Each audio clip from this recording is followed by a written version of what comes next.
Welcome to Capital Pulse, the show where we sit down with fund managers, entrepreneurs, and business builders to unpack what it really takes to scale, the wins, the gaps, and the habits behind high performance. I'm Alice Chen, a multi time founder and private equity fund manager who's seen the inside of both operational bottlenecks and breakthrough systems.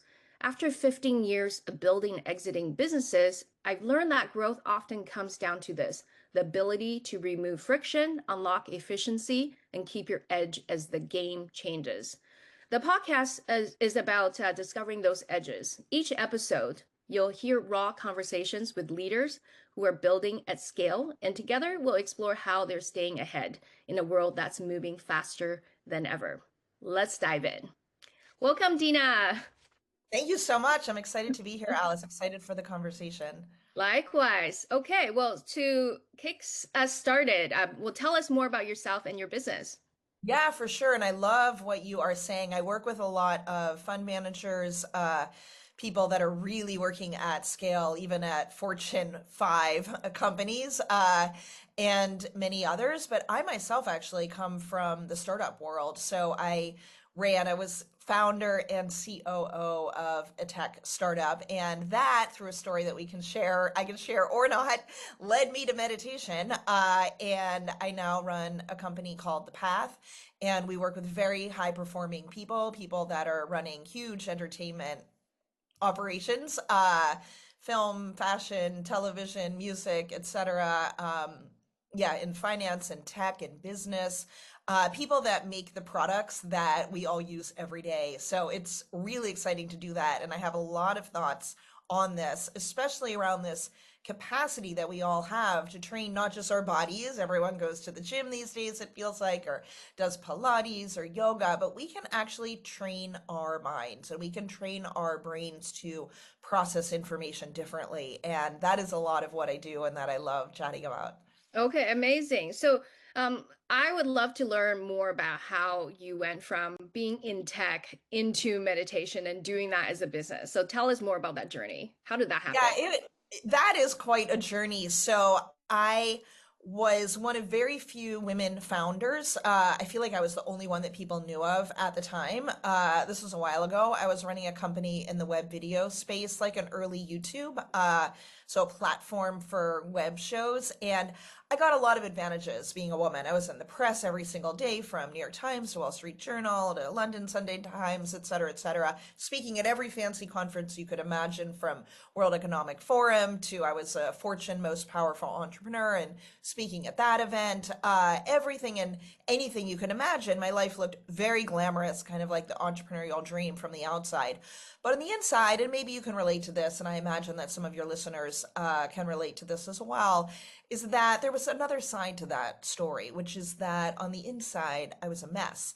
I was trying to fit into my own company, which was very male dominated, in a very male dominated, especially at that time, industry of tech. And I basically didn't know how to be myself in this job. And I feel like anyone can relate to that, independent of what your gender is. So I was just trying to fit in. And I started suppressing my natural emotions and reactions and just hoping to be liked. And in the end, my body revolted and I started having panic attacks. It would be kind of like I would feel dizzy, tingles in my head, and then those tingles would shoot down through my body, and I would think I was going to pass out.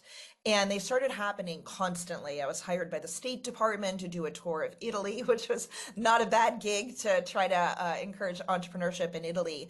And I had this extreme panic attack during this one moment that I was on my own, actually getting a gelato at the best gelato place in Florence. And I had just a few minutes walk to my hotel from this ice cream shop, and I just couldn't do it.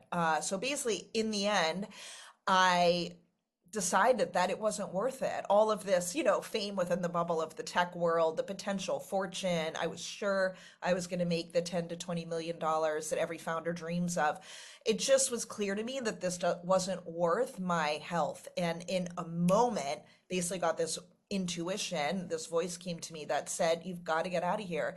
You need to lead the opposite life in the opposite part of the world, and you've got to act right away. So I did something counter to what any COO would do and just left everything behind and booked a one-way trip to Asia. Oh, wow. Okay. Yeah, that is quite a journey. And how long has it been since you took the leap of faith? And tell us more about the meditation practice. Like, how did you get started and Yeah, what so evolved yeah, into? it was quite a leap of faith. I just went, my friends took a vote on my goodbye dinner. They were all running companies as well because that was my social circle. And half of them said I wouldn't get on the plane, and the other half said I'll go, but then I'll be back within 2 weeks starting another company. But I went on this trip, and during the trip, I met a cute guy when I landed in India one day who said, "Do you want to go on a retreat with me?" And I said, "Okay," like completely spontaneously. And it ended up being a 12-day silent Vipassana retreat in Mhm. India. No soap, no toilet paper, no air conditioning. And we were meditating 10 hours a day in silence. They took away our computers, our phones, even business cards. You weren't allowed to write, you weren't allowed to read, not allowed to do yoga, not allowed even to take walks other than walking to the meditation hall and to the dining hall. And it completely changed my life. Like, you never know who you might meet on a plane. That retreat began to rewire my brain. And that was 12 years ago. And soon after that retreat, I could see that I had these habits that weren't serving me. This is now what I help people with and what I'm really inspired to teach, which is that we burrow into, I think of kind of like the record of our personality, if you picture an old school record, and we burrow into the grooves of our habits. But those habits might not be the habits that serve us. So, what meditation can help you do, and what I'm really driven to give people inspiration that they can do, is to start to climb up away from those negative habits and to start to think really proactively, what are the changes that I want to make, even in my personality and the ways that I go about my day and the ways that I process information and maybe even judge people or situations or anything going on in the day, and how can I live with more, it could be success or more freedom and more joy. So I saw that I had that capacity to make those changes. And after that retreat, I started meditating 3 hours a day, and then 4 hours a day, and then 5 hours a day, and went on a massive spiritual journey for 2 years after that. Wow, okay. There's so much to unpack there. So I've known a couple people that have also gone on these Vipassana silence retreats. So would you say is it just um the silence, like the space that created when you went into this retreat that began rewiring, or what is it about this experience of that 12-day period that, kickstarted this whole process for you? I can see that you're good at your job because actually no one's ever asked me that. And the answer is it wasn't just not doing your daily activities, it wasn't the silence. We were doing a very specific technique that it's funny, I'm actually teaching this in one of my meditation teacher training courses right now, but that's full of a bunch of executives that just want to rewire their minds. We were really doing very specific meditation techniques to, I guess the short way to put it is to give us freedom to choose different habits, to see, to give us the capacity to have awareness that the way that we're living may not be in the way that serves us best. And then to have the insight, the word is panna in the Pali, the insight and the wisdom to make different choices. And so my brain was on that process of getting rewired, even in that 10-day Vipassana retreat. Because, by the way, you're meditating 10 hours a day, every day, in a very specific way that's designed to give you insight. Okay. Okay. Well, that's yeah, that's really interesting. I mean, I myself am trained in the TM fashion, which is something different. I've never Yeah. been trained in Vipassana. I've heard about it and curious about it. So that's really interesting. So I mean, that is quite a few hours a day. And then, so even now, let's say if someone who's a business owner or executive that wants to kind of begin this meditation journey, like realistically, I mean, they wouldn't have maybe even 1 hour of time a day to do that. So what is your like what's the current practice that you have that you teach people, and what does that look like? Yeah, I mean, definitely happy to chat with them. You can reach out to me at dina@thepath.com, or I'm very active on Instagram at Dina Kaplan. So the very latest neuroscience, and I know this because I just interviewed Richie Davidson for our teacher training program, who's probably the most renowned neuroscientist in the world, studying the impact of meditation on the brain and also the body. And he's conducting experiments within his own lab at the University of Wisconsin. So what he's saying is that the very latest neuroscience is that 8 to 9.5 minutes of mindfulness meditation a day will change the brain. Interestingly, if you're doing compassion meditation, so you're working on being more empathetic and compassionate to both yourself and to other people, it's even less. We believe it's around 6 minutes. I say, what if it's not? So maybe do 10, 11, 12 minutes. I tell people to do, yeah, because it's, what if they find Yeah, out since in 20 years? anyone can dedicate 10 minutes to Yeah. something that potentially is life changing, right? So I think Oh, I that's mean, a lot to ask. it's literally life changing. And in fact, because I know you're coming from a finance background and I come obviously from a business background, this is real. If you were to do an fMRI of one of our brains, I would not be a good one because I've meditated a lot. But let's say if we were to take your brain, if you were not on your TM practice, and then we had you do 9 minutes a day or 9.5 minutes a day of mindfulness meditation, and then took a snapshot, an fMRI of your brain again 2 months later, your brain would literally look different. Wow. So this is real. This is science. And so, yeah, what I encourage people to do, look, if you can do 1 minute a day, it's different than TM in that sense. If you can do 1 minute a day, great, do 1 minute. If you can do 10 minutes in a day, you will start to change the way that you interpret data and respond to people and situations in your day. That will change. If you can do 20 minutes a day, your whole life will change. So what I tell for our meditation teacher training students, what I have them do is 25 minutes a day, because I'm sure that that will change their lives, and 100% it does. It changes us from being, let's say, reactive throughout the day. Let's say you get an email you don't love, or you interpret a text or even a live conversation in a way that feels tough for you.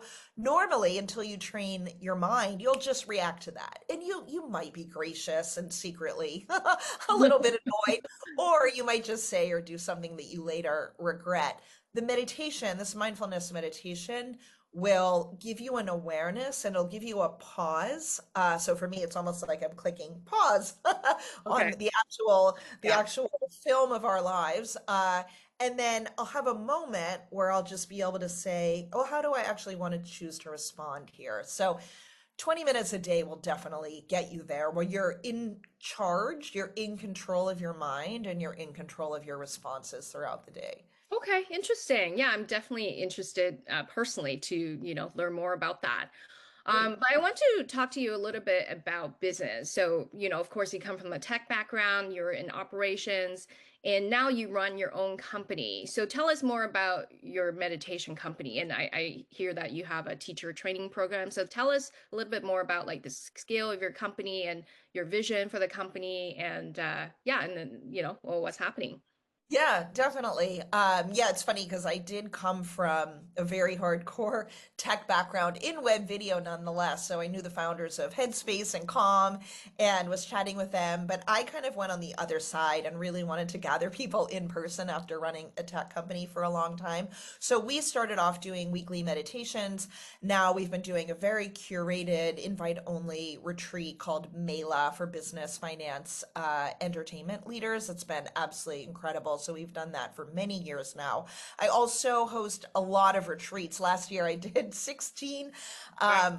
That is really a lot. My friends were joking that it's more than anyone since the Buddha has led in one year. I actually just did 3 retreats last month. So continue to host a number of retreats. We run a really beautiful meditation teacher training program, and I've just started a curated version of that for people that want to be in a much smaller group.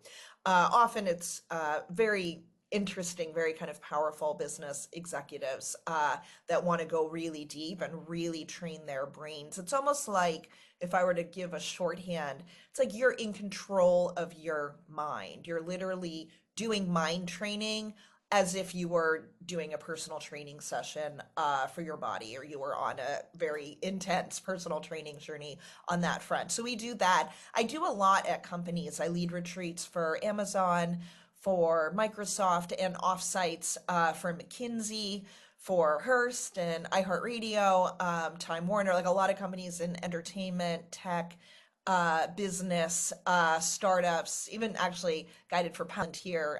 Before that, stock went up like crazy. But I was able to get a, I don't want to say an inside scoop, nothing that's not good, but I'm like, wow, this is a really well-run company. So I did get some stock early that proved to be very fruitful. Okay. So yeah, a lot of corporate meditations, and then I do a lot one-on-one with, which I absolutely love. I do it with music artists who we would all know, who were absolutely incredible. And it's quite grueling to go on tour. It's funny, we think about it as fans, maybe, but from the artist perspective, I mean, people have waited maybe a year for you to be out there, but every day is almost like the same. So Yeah. it's been really rewarding to work with some incredible artists who are beloved around the world and offer mindfulness for them, executives in the entertainment space and business. So, yeah, a whole host of things around mindfulness. And I'm about to go really focus more on writing books. So I'm excited for that next stage also. Okay, amazing. Wow. So I'm so excited to learn more about all of that you do. Tell me this. So you've worked with so many business executives, like high performers across business and music. And so what are some common patterns that you observe? Like what is it about these people that's different than, the ordinary Joe and Jane? Ooh, they can, that's a great question. You're good. I've never been asked that before. They actually listen and they can input data, process it, and then come out with something very thoughtful. There's a reason that these executives who are operating at this very, very high level get to where they are. It's not Wow. just luck. Not just being in the right place at the right time and a lot Oh, of luck. oh, and I've worked with a lot of, I guess you would call them celebrities. I used to work at MTV News back when back when they were playing Wow. music and that was a thing. So I got to interact with I mean during that time period, like everyone that you would have heard of. And I never felt like there's I can't understand why this person didn't make it. There's a reason that the people that make it. There's a level of charisma. There's a warmth. My friend Olivia Fox Cabone wrote a book about manufacturing charisma. She called it the charisma myth. She says it's a combination at its base of presence, which is a lot of what I teach, and then Mhm. this combination of warmth and power. So the power part might not be my forte. I could probably work with someone on that, but certainly the warmth these executives have too, so that when you're in front of them, even I'm in front of them as a meditation teacher who becomes a friend, they're at full focus on me. They're not talking to me and texting. They're not talking to me and checking, how many views there are on their latest social media post. They're completely right there and they're hearing everything that I'm saying. Like they're not just pretending to pay attention. They're paying attention, they're processing, they're thinking mindfully about what I'm saying and the lessons. And then they're very warm and open and engaging, and obviously very, very smart. Mhm. Wow, those are amazing insights. So would you say they have this or they embody this openness to new data? So they are open to new perspectives and from that they gain an advantage over the regular Joes and Janes that don't that maybe aren't as open from their Yes. state of mind. Yes, I love that. I mean, I have a whole framework around mindful conversations because one of the things that I'm really passionate about, I'll probably start writing about this soon, is how often, this is kind of a banal example, but let's say I were to say to you, hey, Alice, I was just in Mexico. And you could respond, as many people do, oh, you could say, oh, where were you? How long were you there for? Where did you stay? What did you think? What was your best moment? Do you have any scary moments? How was the food? Most people, many people these days would say None of that. They would ask no questions. They would say, "Oh, I've been to Mexico," and then proceed to talk about their trip to Mexico. It's almost like this narcissistic listening quality, if we want to be honest and call it what it is. So these high performing executives, and certainly the celebrities, that I have had the great fortune to be around for a lot of my professional life, they don't do this at all. Like it's Mm, completely, and I worked in politics too, actually. So clearly, you're not going to get very far in politics if you do that, outside of the current administration, which we're not talking about. Um, it's this capacity to really hear someone, so that let's say if I'm speaking, it lands. mhm, Pause. I feel heard. They are really hearing the new data, and they're able to interpret this, integrate it, and then respond mindfully. I think it's an extraordinary capacity. And it's funny, my father is a professor at Harvard Business School, so one of his colleagues was Clay Christensen, who came up with the innovator's dilemma, which is kind of like, why did the railroad companies not become the airplane companies? And the reason is because they're the railroad companies. It's like we face this dilemma as leaders to not innovate because we get stuck doing what we're doing. That mhm, can also happen in a conversation. We can be stuck only with our own minds and our own thought if we don't calm the mind enough to be mhm. able to input new information. So I'll put this together and say, you'll have more charisma, you'll be more charming. I think people will really enjoy being around you. And you're going to be a better leader if you can actually listen rather than thinking about how does this relate to me, or how can I respond in a way that puts me at the center of the conversation again. Okay. Yeah, very interesting. Yeah, I find that certainly, I mean, I always joke that I take meetings. I do Zoom meetings for a living. So I certainly have a lot of conversations with all kinds of business people. And I find that the ones that you describe as not being as present, they are too busy fighting for survival. It's survival of their ego, really. So they are not necessarily fighting for survival in terms of money, but it's more survival of their identity. Like they have a certain self-image that they want to fight for and maintain and make sure you understand that. And that's why they're not able to allow the space in the room to take in new information because they're too busy focused on that. So I think that that is definitely an experience that I have personally, having had so many meetings all the time. Nice. I mean, the people at the very top, the people that really, really make it, Yes. they have nothing to prove. And so they want to keep learning. I think many of the top leaders today will try to spend at least 1 hour a day learning something new. And so then there's that capacity to learn from anyone that you're speaking with. But I will say, sorry, I want to let you ask your next question. But the other thing that mindfulness does is it calms the mind down enough that you don't have this swirl of thoughts, and then you can Yes. just listen. And the way Richie Davidson, the great neuroscientist from the University of Wisconsin, would say is that meditation, one of the benefits of it, mindfulness meditation, is that it literally makes the brain less self-referential. So what does that mean? It means you are literally thinking about yourself, your wants, your needs, everything around you less. And I have certainly noticed that since I began my mindfulness path on a 12-day silent, very hot retreat in India. And it's a happier way to go through the day, to not be thinking about yourself all day long. Okay, very interesting. So yeah, we talked about you working with the celebrities and their kind of trifecta formula of warmth and power and charisma. Would you say the same applies to business leaders? Like what makes a unicorn founder different than a founder that can't seem to break a $1 million, a year revenue ceiling? Like, what is the difference? And of course, there's different levels between the two extreme examples. But what would you say are the very kind of pronounced differences that you observe? Yeah, that's a good question.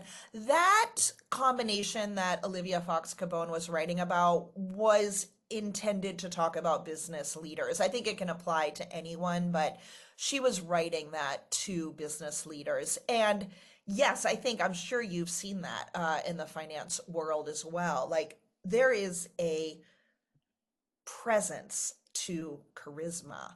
Like you feel it. I mean, I used to work with Bill Clinton for a while. I worked with Peter Thiel was one of my early investors of my tech startup. So I've been around these big name people who have had a huge impact on our culture now. And there is this unbelievable, I talk about when I lead a retreat, like the bubbling of presence. There is such a presence there that they're ready to just input, they're ready to learn. And I guess I would say that to directly answer your question, I think these great leaders have a curiosity. They have a curiosity about, it could be their customers, it could be new markets to go into, but I think it's just a general curiosity. And I think you'll find, I'm sure as you know, that if you follow any of these, great leaders who we would think of today, whether it's in tech or business, or in politics for the most part, they have a curiosity about a whole number of things. It might be art, it might be culture, it might be, can I buy an island that is, I don't know, near India or the Maldives? It's just this Mm. curiosity where they're leaning into life. And I think that ultimately helps them to connect the dots on disparate waves of thinking, which is probably how and why many of them created companies and went after markets that might have been a blue ocean before they did so. Okay, very interesting. And would you say the leader then, I guess, through osmosis, kind of, influence their culture, like their company culture? And so the company then becomes this kind of living organism of different dynamics and different talents that all kind of embody these qualities, and that's what makes these companies so great. Oh, that's a very insightful point. I like that a lot. Definitely, companies, as we all know, take after the characteristics of the leader, just like I lead a ton of retreats. And our retreats have the culture that's like me, where I stress kindness and warmth. And I borrow a line from Dale Carnegie that it's better to be impressed than to be impressive. And so people really listen to each other because they have to, because they may not be invited back Mhm. if they don't, if they go on and on about themselves. So for sure, the companies will take after their leader. It's actually an interesting point to research. And so the question is that a culture of curiosity? I have heard it said, this is not my insight, but from a good friend of mine, I think it came from Orrin Hoffman, who's a leader from Silicon Valley who now lives in Washington. But he said that in the early days of Google, around the engineering table, you had Marissa Myers, who's a woman, very rare to have a female engineer at the time, and her just being there, even if she didn't say anything, just being there meant that the engineers did a better job of listening to each other. Wow. So yeah, which I think is really, really interesting. So if you can have at a company a culture of being curious, a culture of listening to other people, then yes, that company is going to do better most often than if it's just, one person's vision and no one else is listening to anyone else and curiosity is not encouraged. Okay, very interesting. So, um, what's in store for you? I mean, we're in Q4 of this year, and then we're headed into 2026. It sounds like you have a very exciting life. You're currently on the island of Ischia, which I've been to, a beautiful island. Um, yeah, so what's in store for you? What's the vision of your company and your practice, and what's the kind of impact you want to make in the world? Thank you. Yeah, actually heading to Africa. I'm kind of here for a little bit on my way to Africa and Tanzania on Saturday to help organize a bunch of surgeries for kids in need there. And then I'm actually going to go hide out and write a few books. So I think that to really scale an idea right now, you can certainly do that with a TED Talk or a TEDx talk even.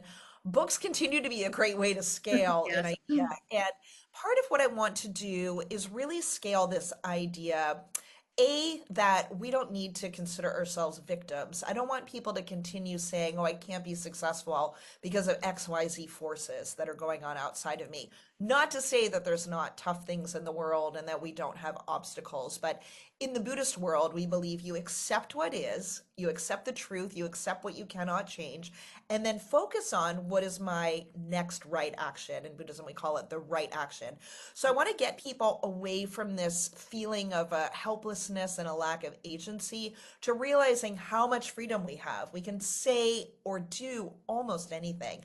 So I want to do that. A. B, I'm really worried about empathy and what's going on. Like, have we lost our humanity? Part of that is, have we lost the ability to input what other people are saying? You definitely don't have that.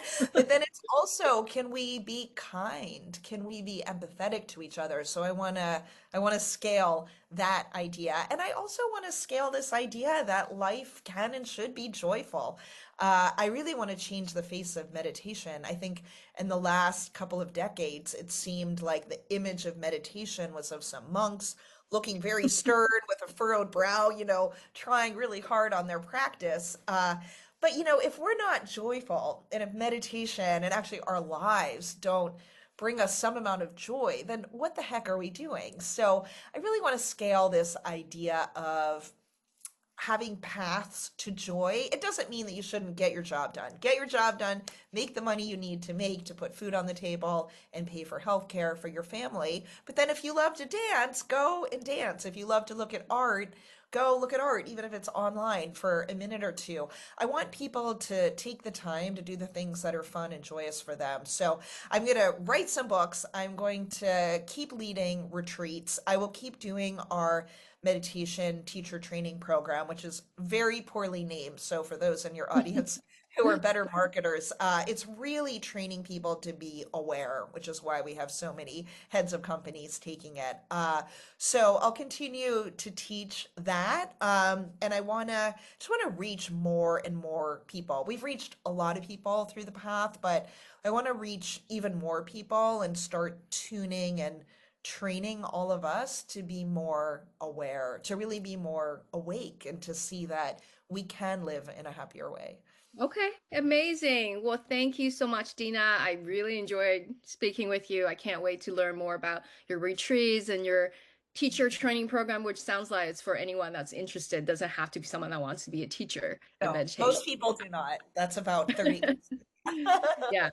Well, thank you so much, Dina, for talking to us. And I wish you, all the success in the remainder of the year and then the years coming up. Thank you, Alice. You're amazing. Thank you so much. Incredible conversation.